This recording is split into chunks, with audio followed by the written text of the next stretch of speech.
जय श्री राम।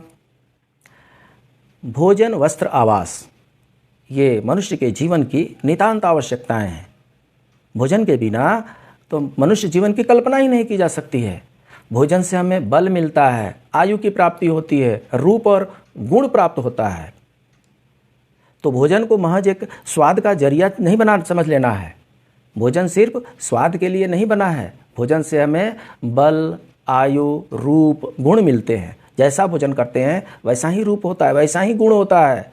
इसलिए प्राचीन ग्रंथों में भोजन के कुछ नियम बताए गए हैं और इन नियम का आधार शरीर क्रिया विज्ञान, चिकित्सा विज्ञान, मनोविज्ञान है। आइए उनमें से कुछ नियमों की चर्चा कर ही लेते हैं। भोजन हमेशा एकांत में ही करनी चाहिए, ऐसा स्कंद पुराण में लिखा गया है।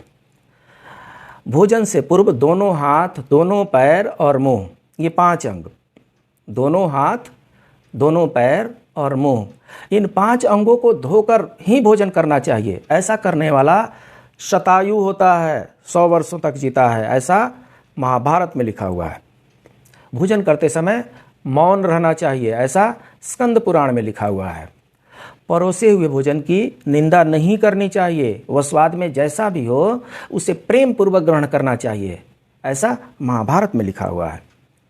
रात में भरपेट भोजन नहीं करना चाहिए, ऐसा स्कंद पुराण में लिखा हुआ है। सोने के बिस्तर पर अर्थात बिस्तर पर बैठ करके खाना पीना नहीं करना है। हाथ में लेकर के भी कुछ नहीं खाना है। किसी न किसी पात्र में लेकर के भोजन ग्रहण करना है। इसलिए भोजन पात्र में लेकर के ग्रहण करना है और बिस्तर पर कभी भी भोजन ग्रहण नहीं करना है, ऐसा मनुस्मृति में कहा गया है।